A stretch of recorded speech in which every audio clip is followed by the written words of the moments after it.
So you're thinking about converting that primary residence into a rental property. Well, in today's video, we're going to discuss key considerations that you really need to think about before you do.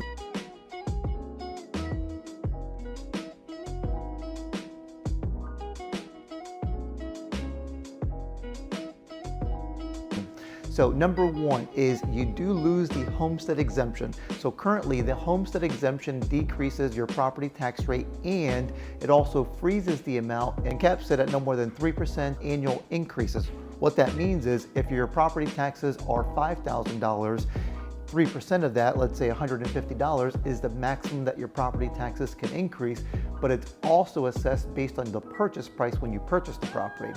Well, what happens is when, let's say you did buy the property for $300,000 and now it's worth $6,000, you move out, you lose that homestead exemption. Now it's reassessed to the new just value, and you will be paying property taxes on that subject to a 10% cap, not a 3% cap. So very, very important to make sure that the rental income that you're taking in is enough to not only pay your mortgage as it stands currently, but any potential increase as a result of the increase in property taxes. Number two is make sure to change your homeowner's insurance policy from a owner-occupant property to a tenant policy that will typically require your tenant to carry content coverage for their personal belongings, and that can be written into your lease agreement. But it's important to do that because you don't want there to be a situation where a claim is filed, and because you don't live on the property, that claim is declined.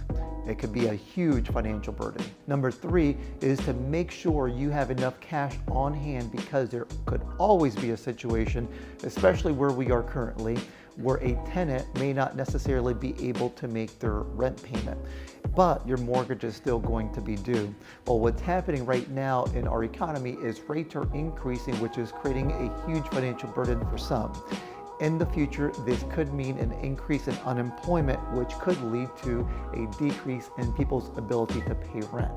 So keep that in mind if you're thinking about converting a primary residence into a rental property.